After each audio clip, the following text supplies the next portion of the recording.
Hello everybody and welcome back to my channel. My name is Sarah Beth and we're going to be doing 3 months of wrap-ups. Hello, me from the future here to say we fully funded Shrink the Shelf!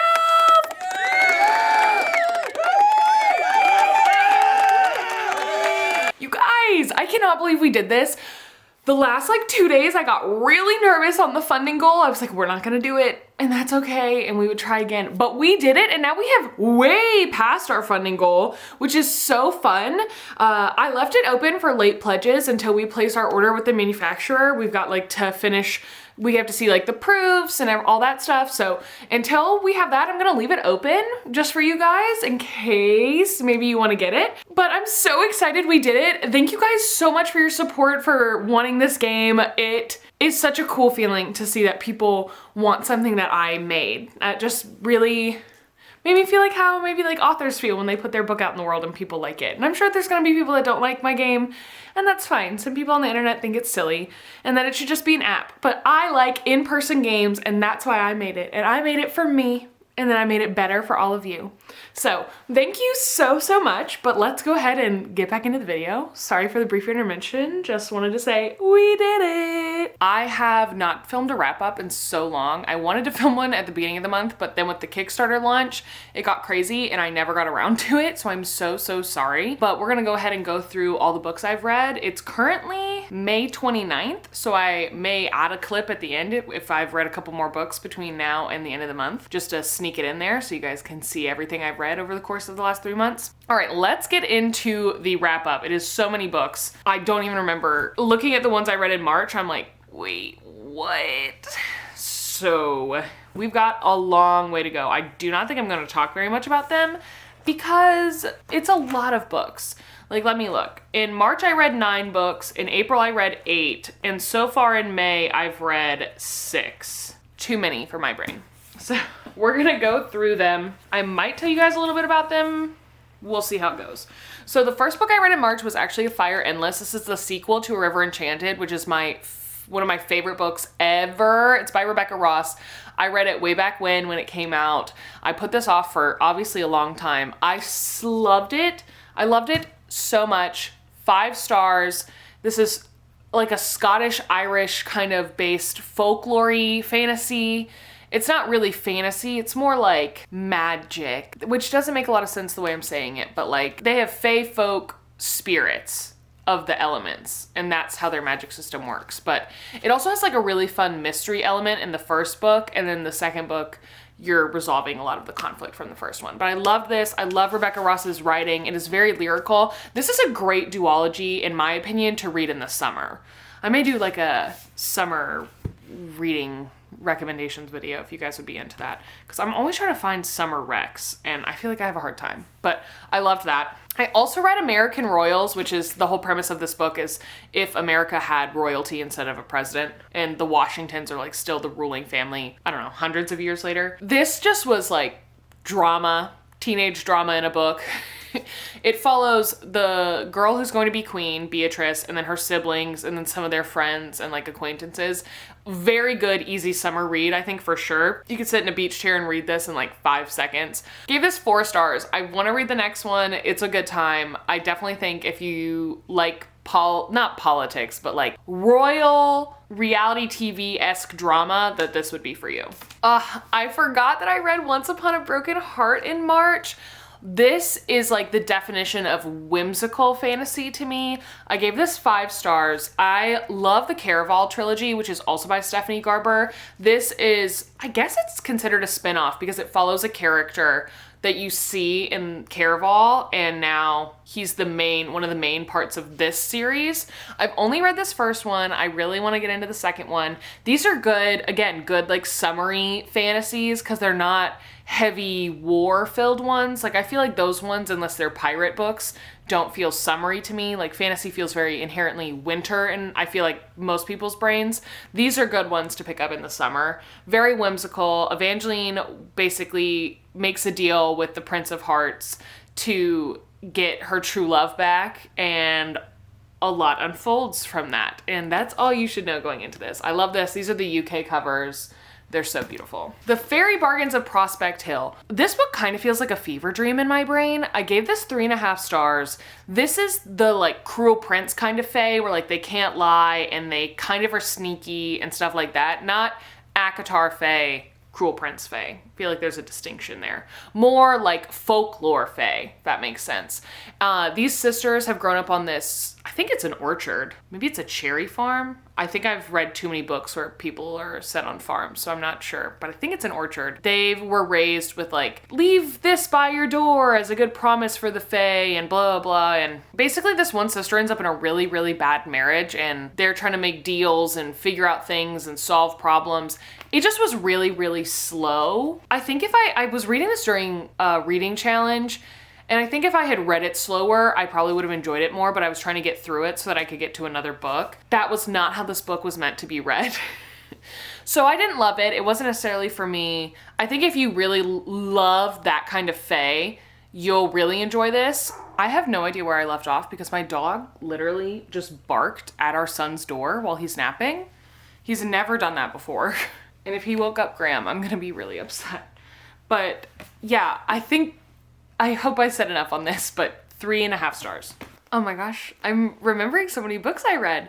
I read The Bodyguard. I loved this, 4 stars. There were a couple things in how she told the story where it felt like there was going to be some sort of reveal in the end and there wasn't, and that's why it's not a 5-star read for me.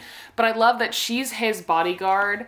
I did feel like this was supposed to be more small town-esque from how people were pitching it, and that's not how it felt to me personally. Like they do live on, his family lives on like a ranch like thing, but it's not, it doesn't have small town feels to me personally. But I really loved it. Their dynamic was really fun. I saw pretty much everything coming, but I loved Catherine Sinner's writing, except for the thing where I felt like there was going to be some sort of reveal. So I need to read another book by her to see if I feel like that's just how she writes, or maybe that was just like a this thing. Okay, the more I pick these books up, the more I realize I definitely should make a summer book Rex video. I've never filmed one of those before, even on like TikTok, but I feel like maybe I should.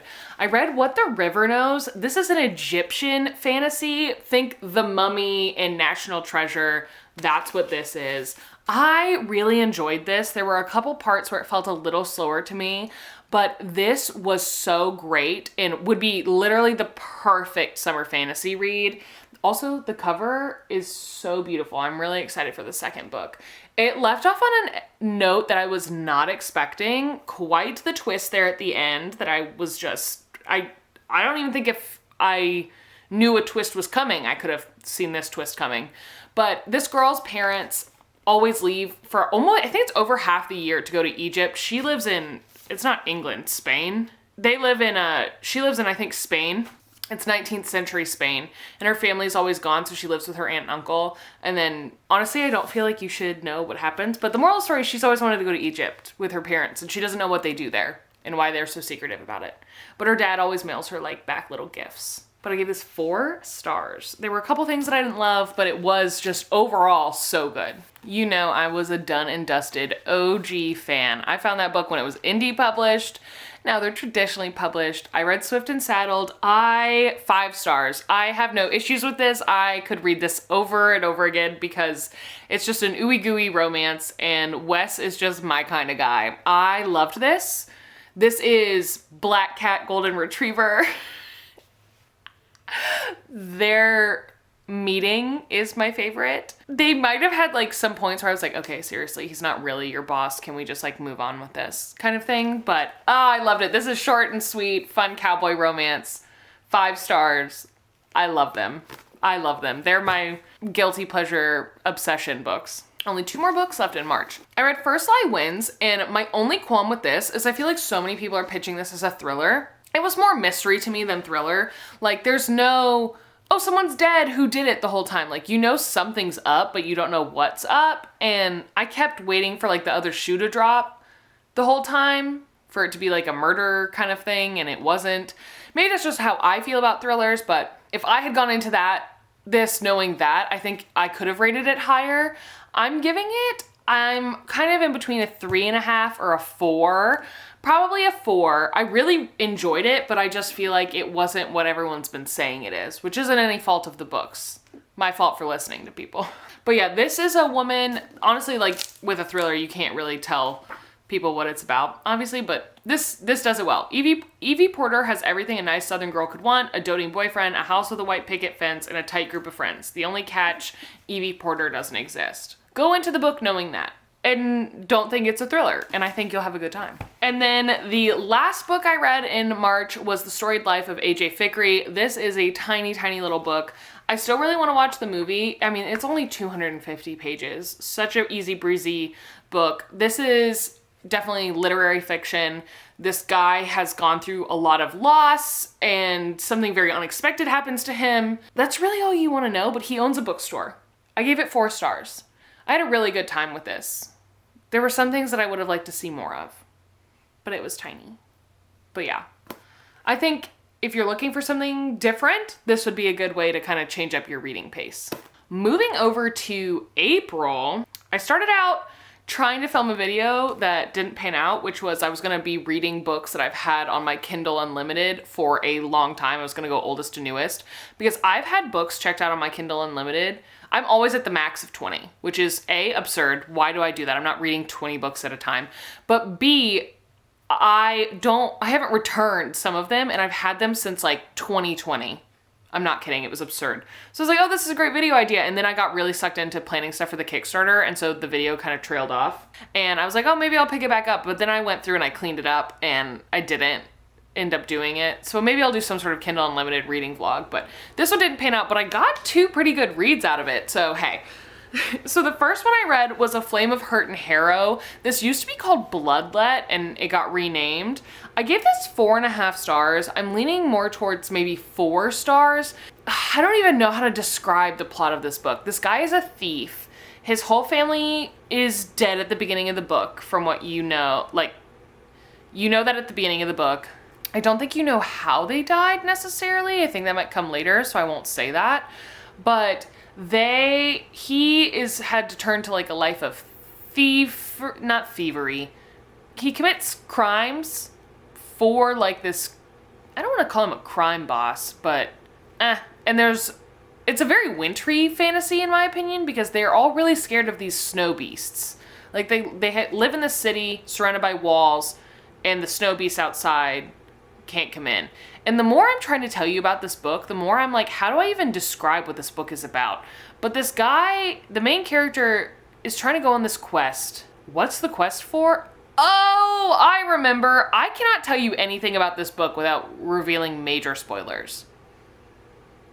Moral of the story, this guy has to go on a quest, and a lot happens, and it is very heavily packed with trauma. Like, I would check trigger warnings before reading this. I wasn't expecting the amount of trauma that the characters go through to be in this book, but I was really invested, and I want to read the other 2 books. Then I read Song of the Marked, and I gave it 3.5 stars according to my notes, and I'm gonna look you guys dead in the eyes and tell you, I don't know if I remember anything about this book.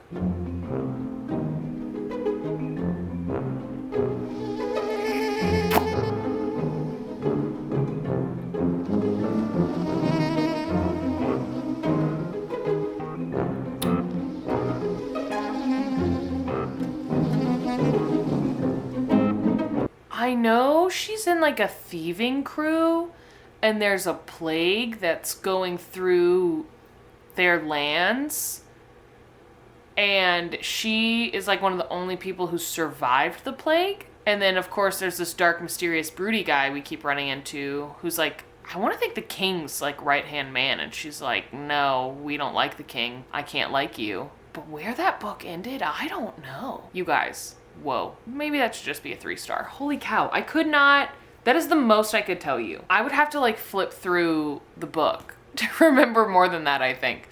That's funny because when I read it, I even thought I was interested in reading the second one, but now I'm like, I don't remember anything from the first one. Wow, you guys just really watched that happen on my face. So I give that 3.5 stars, but I don't know. Then I read A Dawn of Onyx because so many people were talking about it and I really wanted to read it. And I thought the covers were just so cool. And I gave this 4.5 stars. I read too many fantasies back to back. My brain is like, what was going on there? This was so cool, the magic system being based on gemstones. This girl basically gives up everything to save her brother's life, who committed a crime, and she has these really fancy healing abilities, and she's in basically the enemy kingdom, but it's the kingdom that's trying to conquer everybody. And then there's stuff that's revealed and things you're figuring out and romance and blah, blah, blah. But yeah, I really liked it. It was a very easy fantasy romance. Just a fun little, you know, just a fun little book. I do not want to go upstairs and get these other books. Sorry, I had to go upstairs and get the other books. Had them up there from filming something else. What is my hair doing? You guys enjoying my natural hair in all my videos? This is what happens when I'm just out in the pool with Graham all the time. So I also read Desperate Measures in March. No, we're in April. I also read this in April. This is like a dark villain retelling that is basically 90% smut and then 10% other stuff. And it's between Jafar and Jasmine. If the plot had been more, I think I would have had more feelings, but I don't even know how to rate this. Really, like 2 stars, maybe? Because I don't love spice in my books, so the fact that this was mostly spice was my mistake. The plot part was really interesting, and I wish it was more of it, but alas, it's not going to be in a book this small. So if you want spice and you like Disney stuff, that'd probably be for you. Basically, to me, it was Disney meets 50 Shades of Grey, which is a sentence no one should ever say, in my opinion. I finally read Love and Other Words by Christina Lauren. I'm really trying to work through authors that I have a lot of the same, I'm trying to work through authors where I have a lot of their books, because I don't want to buy any new books if I haven't read the ones by them I already own. That was kind of like a policy I put on myself this year. So I need to read some of my Lucy Score books so that I could get some more Lucy Score books that I really have been eyeing. But Christina Lauren is one of the ones that I've put on hold until I read some more of her books, but I really want to read The Paradise Problem. So I told myself if I read 2 more Christina Lauren books, I can buy The Paradise Problem. But I read Love and Other Words. When I started this, I literally felt like I was having deja vu from reading Every Summer After, which I know so many people, when that book came out, were like, this is just a ripoff of Love and Other Words. Yeah, 100% feel that way. And I did not like Every Summer After, but I really enjoyed this. I gave this 4 stars. I think if I had read this when I was younger, like when I was in high school, I would have been obsessed with this, but I think I'm just a little too old to like really love it, but it was really good. 4 stars is not a bad rating. I had a good time. I would definitely recommend this. It had definitely a summery feeling to it, and I really enjoyed it, and I liked that they were both bookworms. Like, I thought that was really cute. But then I read Better Than the Movies by Lynn Painter, and I gave it 5 stars. This was a 2000s movie rom-com in a book filled with crack. You heard me. You heard right. This is The Summer I Turned Pretty. This has got like the vibes of like A Summer I Turned Pretty, not The Kissing Booth, To All the Boys I Loved Before, like those kinds of teen romance books. This is with them in my brain. Like, I loved this. I read it so fast. This to me is totally worth the hype. I understand why people are obsessed with this. I loved all the romance quotes. The fact that there's a quote from Scott Pilgrim versus the World in here honestly makes this like 1,000,000 stars better in my book, in my brain, because I love Scott Pilgrim and no one ever knows that movie when I talk to them. So it made me really happy. But I loved this. I thought this was really fun. I also read Magnolia Park's Into the Dark, which like, this was way heavier than the other Magnolia Parks books. If you don't know what Magnolia Parks is somehow, it is Gossip Girl vibes in London, just rich people in London, and also gangsters. I really enjoy these books. This one is definitely the saddest and heaviest to me of all of them, so I'm glad I read it before the summer, because it is not giving me happy, joyous summer energy. But it was really good. I did really like it. I'm excited to see the Daisy Hates side of this, and we'll see how that goes. Did I say that I gave this 4.5 stars? It wasn't 5 because it was just so sad to me. And I read/listened to Indigo Ridge. I think if I had read it physically, it maybe could have been a 4.5 star, but I'm gonna give it 4. I really liked it. I liked the mystery element. I am excited to read the other books because I'm curious if they can have mystery elements, or if this one only had a mystery element because the main female character is the police chief. If you've read the other ones, can you tell me if they also have mystery or if they're just strictly romance? Because I don't know, and I'm curious. That's where I'm at with that. But I really liked it. There's basically maybe check trigger warnings for this now that I thought about it, but there's been a string of teenage deaths and people thought that they were self-induced, and it would appear that this new police chief, she does not believe that that's likely. And so she's trying to figure out what actually happened, and everybody's like, leave it alone, you're opening up old wounds, and she's trying to figure stuff out. Kind of gave me like Scooby-Doo vibes almost. Okay, so that was it for April. Holy cow. So now we're into the books I read this month. And like I said, I might add something at the end of this with the book, because I think that I'll probably finish one, if not two more books before the end of the month, because I'm in the middle of two of them right now. So I think if I finish both of those, I'll add them in here. I have to grab other books. The first book I read in this month, obviously, was Funny Story by Emily Henry. I'm an M. Hen girl through and through. I think there's only like one of them that I haven't given 5 stars. 5 stars, loved this, loved Daphne, love Miles, love that she's a children's librarian. This was so great to me. If you haven't read an Emily Henry book, you might be living under a rock, or you might just not like that kind of book. But I loved this. This was so fun. Felt very fun, summery. I loved their progression into romance. But I do feel like once they were interested in each other, it was very quick. But I think that's like, there was just a lot of tension and build up. That's what I'm attributing it to in my brain. So I really liked it. I know some people haven't liked they felt like it was kind of insta-lovey, and I didn't feel that way, but I really, really enjoyed it. I just love Emily Henry. She's definitely one of my favorite authors, if not my favorite romance author, hands down. Okay, everyone's been talking about this movie book. I read The Idea of You because I was like, oh, I want to watch the movie. I love Anne Hathaway. I hated this. I think I'm giving this 1 star. I hated this. I mean, it read like truly fan fiction to me. Like, I've read lots of books that are adapted fan fiction. I have no problem. I also like reading fan fiction sometimes. This was not for me. Maybe it's because I don't like Harry Styles. I don't know. But even if I didn't know that it's supposed to be Harry Styles, I don't think I would have liked this. It just felt like nothing happened. Like, they were just, oh yeah, oh no, oh yeah, oh no, you're 40, I'm 20, oh no. Like, this was not for me. Maybe I was too old to enjoy this, or not old enough. Maybe I'm in the middle and that's the problem. I didn't like it. I'm sorry. I'm moving on, because that book, I have like a visceral reaction to this book. It was bad. This is what I think put me in a reading slump. But then I read A Warrior's Fate. I've had this book forever. It's about 2, what I thought were people. They're wolves, they're shifters. And they are fated mates, and they basically like, I don't think we should do this because I've got my life, you've got yours. Neither of them want to give up their life / can't. Nothing happens for 50%. Like, this book is almost 700 pages. It should be like this long. Because like, this isn't a reading vlog, but when I hit 51%, that was when it finally started getting interesting. And then it was interesting, but like nothing more was really happening. I'm giving this 2 stars. This just was not worth the slog, in my opinion. If you're really into shifter romances or shifter fantasy and you're willing to trudge through a lot of nothing, then sure, it's fun. It's also on Kindle Unlimited, but like, those back to back put me in a foul mood. However, we bounced back, and I read an advanced copy of Not Another Love Song by Julie Soto. I love Julie Soto. Forget Me Not is one of my favorite books. This was so good. 5 stars. It's about a cellist and a violinist, and they're in this pop orchestra, and he's this, also like on top of it, he's like a recording artist for his classical pieces, but they're not classical pieces. He plays like rock covers, I think, with his cello. I might be misunderstanding that. I also had to look up several musical words because I'm not musically inclined, nor have I ever played an instrument.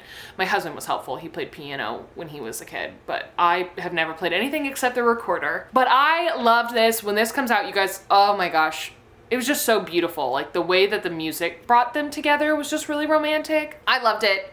I was obsessed with it. There's so many things that are like happening in her books that you don't know, like, you don't get answers until the end. You're like, what does this mean? Why do we keep skirting around this? And I think she does that on purpose. So I really like that because it keeps me guessing, and most of the time I'm wrong. I don't think I ever get it right, but I loved it. Definitely recommend. I mean, here we are with some great ones back to back. I then read Just for the Summer by Abby Jimenez. 5 stars.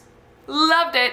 Loved it. I love that they are trapped on this stupid house island boat with this god-awful pontoon boat. That to me was hilarious. There were many lines that I read to my husband that he laughed out loud at. Also, Abby Jimenez has absolutely seen an Am I the Asshole Reddit thread before, because the way she wrote the Reddit thread post, she has seen those. She has absolutely seen those. This follows two characters who, one posts on a Reddit thread and then the other one sees the Reddit thread that basically he's like, yeah, I have this problem where every girl I date then falls in love with the next guy she dates and they get married. And the girl messages him and is like, oh my gosh, wait, that happens to me. And they're like, maybe if we date, it'll cancel each other out and then we'll find the person we're meant to be with. And she's a travel nurse and he has a lot of stuff going on. This book was packed with a lot of issues. Abby Jimenez books always do that, but this was just really, had some really heavy hitters, I feel like, and stuff that I wasn't expecting. And it really was emotional, much more emotional than I thought it was going to be, but I loved it. I love Abby Jimenez, but 5 stars was so good. You guys, you're not gonna believe this. I read and I finished it. The Well of Ascension by Brandon Sanderson. Me, I did that. How many times has this been on the TBR? Too many. I did it. All 597 pages, which is not a lot, which is really rude. That's rude. That's really rude. I don't want to talk about how that didn't make it sound like a lot of pages, because it was.